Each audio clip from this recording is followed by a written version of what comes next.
मैं एक एक साथी जो यहां पर उपस्थित है, आप सबका इस तपती हुई गर्मी में जहां आपने मनोबल और जोश बढ़ाने का काम किया है, मैं आप सबका आभार प्रकट करता हूं।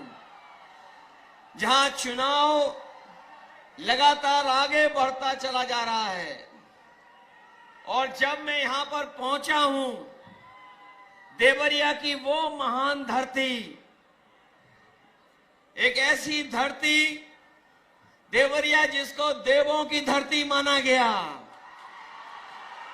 जहां पर बाबा दुग्धेश्वर नाथ से लेकर के बाबा महेंद्रनाथ और ये पावन धरती देवरा बाबा की भी है, बाबा राघव दास की भी है। इसलिए मैं आप सबका उस धरती पर धन्यवाद भी देता हूं। और जहां आखिरी चरण में चुनाव पहुंचा है, हमें पूरा भरोसा है कि इस बार यहां से देवरिया, बांसगांव, गोरखपुर आसपास जितनी लोकसभाएं हैं, इंडिया गठबंधन भारी बहुमत से जीत करके जा रहा है। मैं अभी आपके प्रत्याशी सरल प्रसाद जी का भाषण सुन रहा था। उन्होंने कहा कि वो चौथी बार आपके बीच में लड़ने आए हैं और अभी उनका भाग्य नहीं खुला है, लेकिन जो अंक गणित समझते होंगे वो जानते होंगे कि इस बार परिणाम 4 तारीख को आने जा रहा है। हमारे सरल प्रसाद जी, जिनका चुनाव चिन्ह कांग्रेस का है हाथ, ये न केवल जीतने जा रहे हैं बल्कि रिकॉर्ड मतों से जीत करके जाएंगे। और दूसरे प्रत्याशी हमारे नामा राशि हैं। अगर हमारा नाम है तो हमारे जो गठबंधन के प्रत्याशी, इनका भी है। बताओ, हमारे नामा राशि को जिताओगे? हमसे ज्यादा वोटों से जिताओगे? इस बार तो 2-2 अखिलेश जी लड़ रहे हैं चुनाव, वो दोनों को भेजोगे लोकसभा? ये 7वें चरण का चुनाव है और मैं देख रहा हूं जनता का गुस्सा भी 7वें आसमान पर पहुंच गया है।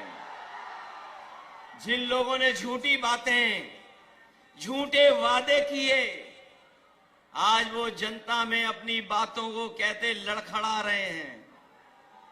न केवल खुद डगमगा रहे हैं बल्कि उनकी भाषा भी डगमगा गई है। और समाजवादी पार्टी, कांग्रेस पार्टी, हम एक और एक जुड़ गए हैं। हम एक और एक जुड़ गए हैं तो 11 हो गए। और वो लोग एक और एक लड़ गए तो बताओ 0 हो गए कि नहीं हो गए? जो कहते थे डबल इंजन की सरकार है, जो कहते थे डबल इंजन की सरकार है, लेकिन पता नहीं इनके डबल इंजन देवरिया आते आते इनका धुआं क्यों निकल जाता है। हमारे देवरिया और आसपास के लोग जानते होंगे, इन्होंने धोखा दिया, विकास को रोक दिया। वो जो सपने दिखाए थे कि किसानों की आय दोगुनी हो जाएगी, न आय दोगुनी हुई। और जिन साथियों ने आंकड़े पढ़े होंगे वो जानते होंगे कि जब से बीजेपी की सरकार दिल्ली में आई है, 1 लाख किसान ने आत्महत्या की है। न केवल किसानों ने आत्महत्या की बल्कि किसानों के खिलाफ भी लोग काले कानून भी लेकर के आए थे। मैं अपने किसानों को बधाई देना चाहता हूं कि यहाँ का किसान और पूरे देश का किसान एक हो गया और उसने काले कानून को लागू नहीं होने दिया। तभी पीछे हटा जब सरकार को पीछे हटना पड़ा।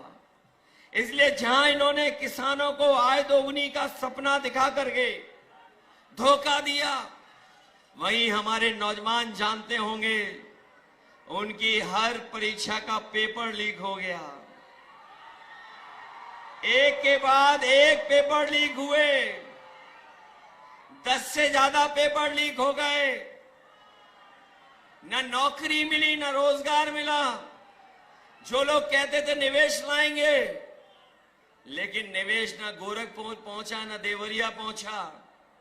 निवेश के नाम पर हमें और आपको सपने दिखाए, नौकरियां छिन गईं, आरक्षण छिन गया, और जो संस्थाएं नौकरी दे भी सकती थी, आरक्षण दे भी सकती थी, उन संस्थाओं को भी इन्होंने बेच दिया। लाखों लाख नौजवान पेपर लीक की वजह से रह गया। जो मेहनत कर करके फौज में भर्ती होता था, जिस नौजवान का सपना होता था कि वर्दी पहनेंगे पक्की नौकरी मिलेगी, लेकिन वो नौकरी भी इन्होंने छीन ली। इंडिया गठबंधन ने तय किया है कि न केवल सरकारी नौकरियां दी जाएंगी, आरक्षण के तहत आपको हक और सम्मान मिलेगा, और अग्निवीर व्यवस्था हमेशा हमेशा के लिए खत्म हो जाएगी। महंगाई बढ़ा दी, बताओ महंगाई कहां पहुंचा दी। जो चीजें महंगी हुई वो हम और आप जानते हैं। चाहे जो भी जरूरत की चीज हो, सब महंगी हो गई। डीजल, पेट्रोल, खाद, डीएपी सब महंगा हो गया। और सीमा यहां तक ये बीजेपी के लोग लांग गए कि इन्होंने खाद की बोरी से भी चोरी शुरू कर दी। बताओ खाद की बोरी से चोरी हुई कि नहीं हुई? पहले 5 किलो हुई, फिर 5 किलो हुई। बताओ 10 किलो चोरी हो गई कि नहीं हो गई? मैं कभी कभी सोचता हूं ये बोरी की चोरी कहां से सीख करके आए हैं। वो देखा होगा बाजार में आपने पार्ले जी बिस्किट पैकेट, पहले इतना बड़ा आता था, अब कितना बड़ा हो गया। जैसे जैसे महंगाई बढ़ी उन्होंने मुनाफा कमाना शुरू किया। बताओ वो बड़ा पैकेट छोटा हो गया कि नहीं हो गया? इनकी सरकार आ गई तो आप देख लेना, पार्ले जी बिस्किट पैकेट का एक बिस्किट वाला पैकेट मिलेगा। आपकी मोटरसाइकिल महंगी कर दी कि नहीं कर दी? कहां 50,000 में आ जाती थी मोटरसाइकिल, बताओ 1 लाख में आ रही है। पेट्रोल डीजल तो किया ही किया महंगा है। और यही नहीं, जब 2022 में ने वोट चाहिए था तो बताओ राशन में क्या क्या दे रहे थे आपको? राशन में रिफाइंड तेल दे रहे थे, नमक दे रहे थे, दाल दे रहे थे। आज मात्रा कम हो गई, राशन में पता नहीं क्या दे रहे हैं।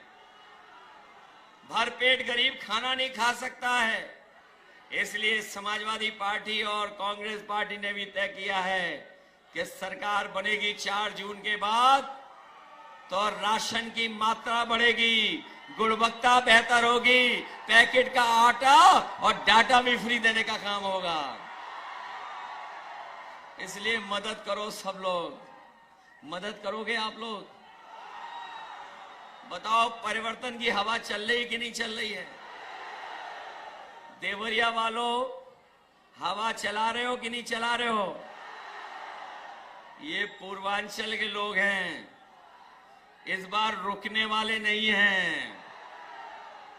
बताओ हिसाब किताब बराबर करोगे? न केवल हिसाब किताब देवरिया का करना है, बांसगांव से लेकर के गोरखपुर आसपास सब सीटों को जिताना है। क्योंकि ये चुनाव हमारे आपका तो है ही है, लेकिन ये चुनाव हमारे आने वाली पीढ़ी के भविष्य का चुनाव भी है। जहां हमारी भविष्य की पीढ़ी का चुनाव है, वहीं संविधान बचाने का चुनाव है कि नहीं है? संविधान बचाओगे आप लोग? ये संविधान वही है जो हमें आपको सम्मान दिलाता है, हमें आपको हक दिलाता, अधिकार दिलाता है। यही संविधान हमारी संजीवनी है।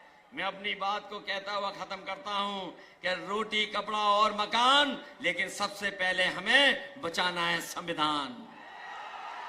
इसलिए मदद करिए। मुझे पूरा भरोसा है कि इस बार सदर प्रसाद जी ऐतिहासिक वोटों से जीत करके जाएंगे। जिताओगे आप लोग? ऐसा तो नहीं है बूथ पे जाने के लिए घबरा जाओ आप लोग। बीजेपी वाले रोकें तो रुक तो नहीं जाओगे? एक क्रांतिकारी धरती वाले लोग हैं, ये रुकने वाले नहीं हैं। ये आपको डराएं तो डरोगे तो नहीं? ये कुछ लालच दें बूथ के दिन तो कुछ करोगे तो नहीं? ये घालमेल करें तो बच के रहोगे? तो इसलिए बूथ पर तैयारी कर करके वोट डालना। 4 तारीख ये बीजेपी वाले अच्छे दिन तो लाए नहीं, लेकिन 4 तारीख को खुशियों के दिन आएंगे, और खुशियों के दिन हमारे आपके तो आएंगे ही आएंगे। इन हमारे प्रेस वालों के लिए आजादी का दिन होगा, सुनहरा दिन होगा, फ्रीडम ऑफ प्रेस भी होगा। न केवल सरकार बदलने जा रही है, मित्र मंडली बदलने जा रही है। मित्र मंडली तो बदलेगी बदलेगी, मंत्रिमंडल भी बदलेगा और मीडिया बंडल भी बदलेगा 4 तारीख को।